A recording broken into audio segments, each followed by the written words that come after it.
अस्सलाम वालेकुम, नमस्कार, सत श्री अकाल एंड गुड इवनिंग। मैं हूँ आरज़ू काज़मी और आप देख रहे हैं पॉइंट ऑफ व्यू। हमारे साथ हैं जी major general Ashwani Siwach sir. बहुत शुक्रिया सर कि आज आप आए। Thank you so much. Thank thank you Aarzoo. Thank you very much. Sir, दो चीज़ें आपसे आज बात करेंगे। एक तो आप जानते हैं कि सीज़ फायर की बात हुई है हमास और इज़राइल के बीच में, और इसके अलावा डोनाल्ड ट्रम्प जो हैं उनके भी 2 दिन में आने की खबर जो है वो है। और इन दोनों न्यूज़ के ऊपर जो है आपसे हम सीखना चाहेंगे कि आपको क्या लगता है कि वाक़ई में ये सीज़ फायर कुछ वर्क कर जाएगा जो अनाउंस किया गया है? हाँ बिल्कुल, देखो आरजू, ऐसा लगता है कि पीस सीज फायर तो अभी होएगा, इसमें कोई नहीं। अभी तो जो सीज फायर इजराइल की कैबिनेट ने भी अप्रूवल कर दिया है, और ऐसा लगता है कि 20 तारीख से जब डोनाल्ड ट्रम्प टेक ओवर करते हैं कि 19 से ही होस्टेजेस जो हैं वो वापस आ जाएंगे। और जिस प्रकार से ये डील है, इसमें 3 फेजेस पे होगी कार्रवाई। कि सीज फायर होगा पहले 6 वीक के लिए, उसमें होस्टेजेस वापस आएंगे, और इसके साथ साथ जो इजराइल है वो करीब करीब 1000 पैलेस्टाइन को देगा वापस। उसके बाद जो सिचुएशन है कि वहां पर जो लोग अपने घरों से बाहर चले गए हैं, डिस्प्लेस हो गए, वापस आ जाएंगे। और इजराइल की फौज जो है वो वहां जो गाजा पट्टी से बाहर निकलेगी। और फेज 3 में रिकंस्ट्रक्शन प्लस वहां पर पैलेस्टाइन की जो गवर्नमेंट होगी वो, क्योंकि हमास की गवर्नमेंट इजराइल बिल्कुल नहीं चाहता कि दोबारा आए।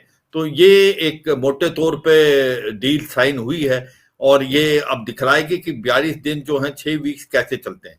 मगर जिस प्रकार से इजराइल और हिजबुल्ला का एक प्रकार पीस एग्रीमेंट साइन हुआ था, cease fire bye and large वो होल्ड ऑन कर रहा है।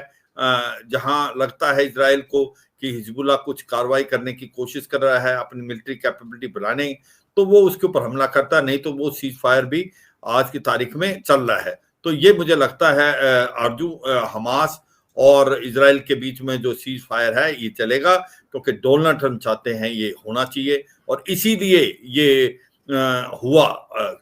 सच्चाई है इसके अंदर, अमेरिका, इजिप्ट और कतार इन्वॉल्व थे। उन्होंने बहुत कार्रवाई की, काफी हद तक पहले ले आए। मगर जो एक कैटलिस्ट का काम किया वो डोनाल्ड ट्रम्प के जो 20 तारीख को आना है, जिस प्रकार से उसने एक बड़ा स्ट्रांग मैसेज पास किया था कि अगर ये सीज फायर नहीं होता, होस्टेज वापस नहीं आते 20 जनवरी से पहले उसके टेक ओवर से, तो फिर हेल विल फॉर लूज। तो मुझे लगता है उसका भी इम्पैक्ट हुआ है। तो सर, ये एक लंबे अरसे तक चल सकेगा या आपको लग रहा है कि ये बहुत शॉर्ट पीरियड होगा और एक लिमिटेड टाइम के लिए ये सारी जो सीज फायर है वो होगी? देखो, मुझे लगता नहीं कि ये जो छोटे पीरियड के लिए होगा। उसकी वजह है, देखो अब हो क्या रहा है कि जो मिडिल ईस्ट के अंदर मिलिट्री कैपेबिलिटी हिजबुल्लाह की भी काफी हद तक खत्म हो गई थी, और इसी प्रकार हमास की भी। हमास की जो मिलिट्री लीडरशिप है, इस्माइल हानिया था, उसके बाद या सिनवार, जो फिर दैफ, मोहम्मद दैफ, इन सबको मार दिया गया। हाँ, ये सच्चाई है कि ये कहना कि इसकी पूरी हमास खत्म होगा वो तो कभी कह नहीं सकते, मगर हाँ काफी हद तक इसकी मिलिट्री कैपेबिलिटी डिग्रेड हुई है। तो ऐसे में ऐसा लगता है कि अब इतनी कैपेबिलिटी नहीं रही है, ना हमास के पास ना हिजबुल्लाह के पास। उसकी 2-3 वजह है। उसकी एक तो वजह है कि जो इनको हथियार और सामान, ट्रेनिंग वगैरह ज्यादातर ईरान से मिलती थी, और ईरान की खुद की हालात अच्छे नहीं है, उसके ऊपर बहुत ज्यादा इकोनॉमिक सैंक्शन लगे हुए हैं। और जब से सीरिया गया हाथ से, क्योंकि जो लैंड रूट था कि ईरान से इराक, इराक से सीरिया, सीरिया से लेबनान और फिर हमास के पास में आता, तो वो रूट खत्म हो गया। सीरिया अभी इनके हाथ से निकल गई है, ईरान के प्रॉक्सी वहां से जा चुके हैं। तो एक तो ये भी है। दूसरा, जिस प्रकार से वहां पर इनकी कैपेबिलिटी, और लोग नहीं चाहते कि अब दोबारा वहां पर हालात खराब हो, क्योंकि सबसे ज्यादा नुकसान तो लोगों को हुआ। जो पैलेस्टीन 46,000 से ज्यादा वो लोग जो थे, उनका कोई कसूर नहीं था, इसमें कोई शक नहीं। तो मुझे लगता नहीं कि ऐसा दोबारा होगा इमीडिएटली। अब होगा क्या? होगा ये कि जैसे डोनाल्ड ट्रंप आते हैं वो इजराइल को लूज रोप देंगे। सबसे अगर कोई आप प्रेसिडेंट माने जिसने बहुत ज्यादा मदद की है इजराइल की, जो इजराइल के साथ खड़ा है, वो डोनाल्ड ट्रंप है। उन्हीं के टाइम में डोनाल्ड ट्रंप ने जो एम्बेसी थी, अमेरिकन एम्बेसी इजराइल में, उसको टेल अवीव से जेरूसलम भी किया था। तो ऐसे में वो पूरी इनको छूट देंगे। और अब करेंगे क्या? दो जो प्रिंसिपल एनिमी रह गए, एक तो जो होती रेबल है यमन में, उनकी मिलिट्री कैपेबिलिटी अभी भी इंटैक्ट है, उनको कुछ खास हुआ नहीं, और वो एक प्रकार पूरी वर्ल्ड के लिए थ्रेट है। जो रेड सी में जिस प्रकार से वो मिलके सोमालिया पायरट्स मिलके जिस प्रकार से वो कमर्शियल शिप के ऊपर अटैक कर रहे हैं, और इसके कारण जो कमर्शियल शिप हैं वो मेडिटेरियन सी की बजाय आने के बजाय, स्विच कैनाल के बजाय, वो पूरा चक्कर काट रही है अफ्रीकन कॉन्टिनेंट का, जिससे 15 से 20 दिन ज्यादा लग रहे हैं, और कम से कम 22 से 25% उसका इंश्योरेंस भी बढ़ गया है।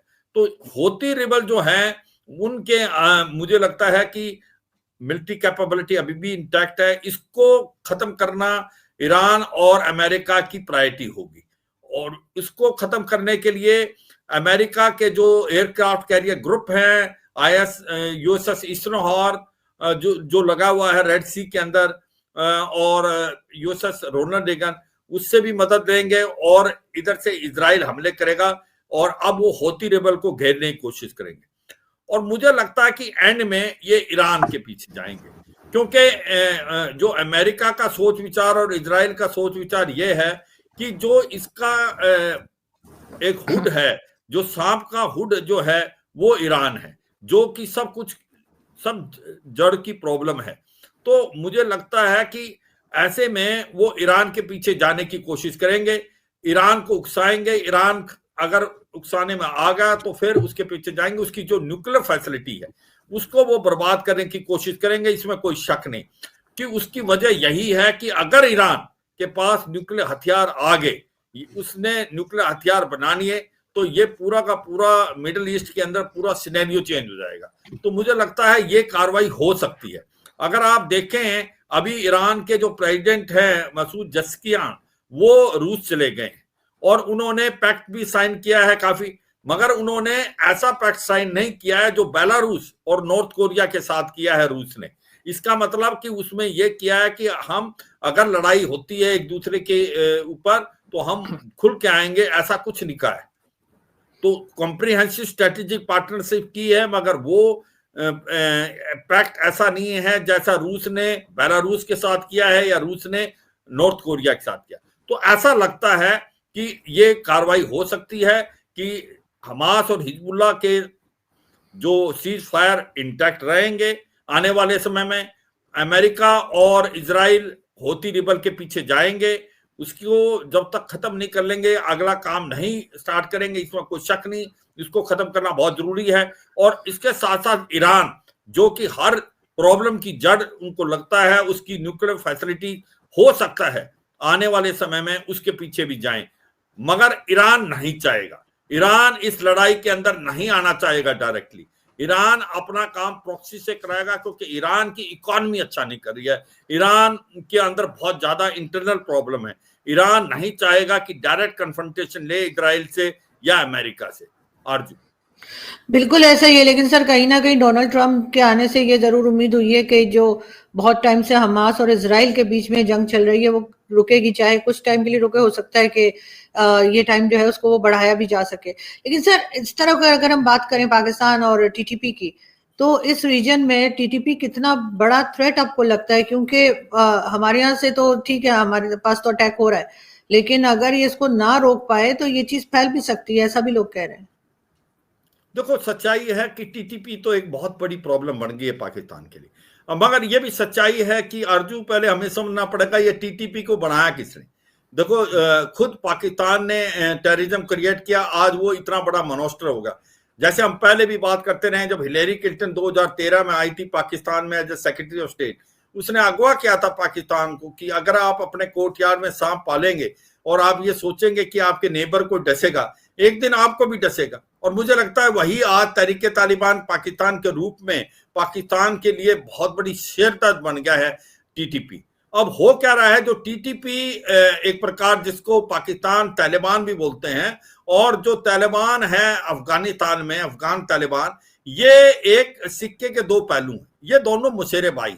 और ये सच्चाई है कि जिस प्रकार से टीटीपी इतना बोल्ड कैसे हुआ, टीटीपी को अब कैसे हमले कर रहा है, क्योंकि उसको बेसिस मिली अफगानिस्तान में। वो अफगानिस्तान में अब की गवर्नमेंट जो है वो उनको गैस समझती है। जिस प्रकार से वहां से आके अब ये खैबर पख्तूनख्वा में हमला कर रहे हैं, मुझे लगता है बहुत बड़ी प्रॉब्लम बन गई है। अगर आप देखें आरजू, एक मीर अली पैक्ट भी कोई साइन हुआ था अगस्त 2021 से पहले, 15 अगस्त 2021 को जब तालिबान ने टेक ओवर किया था, उससे पहले 2021 में ही, जिसमें ये समझौता हुआ था कि बेसिकली तालिबान ने ये टीटीपी को और अलकायदा को बताया था कि अगर तालिबान की गवर्नमेंट आती है तो उस समय वो टीटीपी को मदद करेंगे, जो पश्तून वाले इलाके में टीटीपी का एक प्रकार से गठजोड़ करके टीटीपी को पावर देना और एक प्रकार वहां से शरिया लॉ लाना, जो पश्तूनों का जो इलाका है। तो ऐसा भी अब सुनने में आया, ऐसा हुआ था। तो सच्चाई यह है कि आज की तारीख में टीटीपी खैबर पख्तूनख्वा में बहुत ज्यादा सक्रिय हुए। टीटीपी ने एक प्रकार से स्ट्रेटेजिकली जो पैक्ट साइन कर लिया है बलूचिस्तान लिबरेशन आर्मी से भी। वो कहते हैं एनिमीज एनिमीज माय फ्रेंड। तो ये सच्चाई है कि ये दोनों इकट्ठा हमला कर रहे हैं। बलूचिस्तान लिबरेशन आर्मी जो है बलूचिस्तान के अंदर और टीटीपी ज्यादातर खैबर पख्तूनख्वा में। तो ये सच्चाई है, वाकई बहुत बड़ी प्रॉब्लम है। उसके साथ साथ जो प्रॉब्लम हो रही है पाकिस्तान की तालिबान गवर्नमेंट के साथ, वो भी इसके अंदर और ज्यादा प्रॉब्लम डाल रहा है, क्योंकि वो डूरन लाइन को नहीं मानते, ना वो ये जो पश्तून दोनों तरफ इकट्ठा होना चाहते हैं, शरिया लॉ लाना चाहते हैं। सिंस वो डूरन लाइन को नहीं मानते और जिस तरीके से पाकिस्तान ने एयर स्ट्राइक की थी और जिसके अंदर पाकिस्तान कहता है कि हमने एक प्रकार जो मिलिटेंट के ग्रुप था उनके हेडक्वार्टर पर स्ट्राइक किया, मगर जो अफगानिस्तान और वहां के यूएन में जो लोग वहां स्टेशन है, उन्होंने ये बताया कि उसमें जो 46 बच्चे और औरतें मारी गई थी। उसके बाद तालिबान की जो फौज है, तालिबान वो भी हमला कर रही है पाकिस्तान की पोस्टों पे, और उन्होंने कई 18 पोस्टों पे हमला किया। 8 से 7 पोस्टें अभी भी उन्होंने अपने काबू कर रखी है और 10 से 12 पाकिस्तानी फौजियों को भी मार दिया। तो अब हो क्या रहा है, बॉर्डर भी टेंस है अफगानिस्तान और जो पाकिस्तान के बीच में। इसके साथ साथ टीटीपी भी हमले कर रही है, बलूचिस्तान लिबरेशन आर्मी भी हमले कर रही है। तो ये पर देखें आप, सिचुएशन बहुत ज्यादा खराब हो गई है पाकिस्तान के लिए। वो कहते हैं जब पाकिस्तान में एक प्रकार से जश्न का माहौल था जब तालिबान अगस्त 2021 में आया था अफगानिस्तान में, और उनको ऐसा लगता था कि अब स्ट्रेटेजिक डेप्थ मिल जाएगी पाकिस्तान को इनके वेस्टर्न बॉर्डर पे, मगर वो ऐसा नहीं हुआ। वो भारत को मालूम था, क्योंकि भारत को पता है कि अफगानिस्तान और पाकिस्तान के बीच में फोर्ट लाइन्स है, और ये फोर्ट लाइन जैसे हमने बताया कि दोनों जो अफगानिस्तान डूरन लाइन को नहीं मानता, पश्तून इकट्ठा मिलना चाहते हैं और वो शरिया लो। तो अब सिचुएशन वाकई टीटीपी को लेकर अगर आप कहें, बहुत ज्यादा हमले कर रहा है टीटीपी। उधर से तालिबान भी बॉर्डर पे बहुत ज्यादा सक्रिय है, वो भी हमले कर रहा है। इधर से बलूचिस्तान लिबरेशन आर्मी बलूचिस्तान में। तो मुझे लगता है कि वाकई पाकिस्तान के लिए काफी प्रॉब्लम है।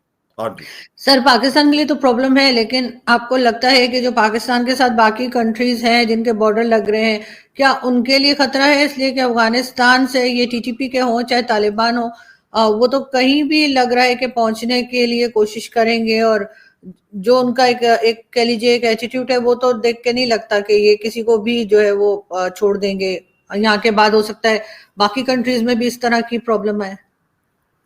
देखो, ये तो सच्चाई है आरजू, हो सकता है, क्योंकि आतंकवाद बाउंड्री नहीं जानता। ये बार बार बात आई थी कि ये इसी का प्रॉब्लम पाकिस्तान को हुआ है।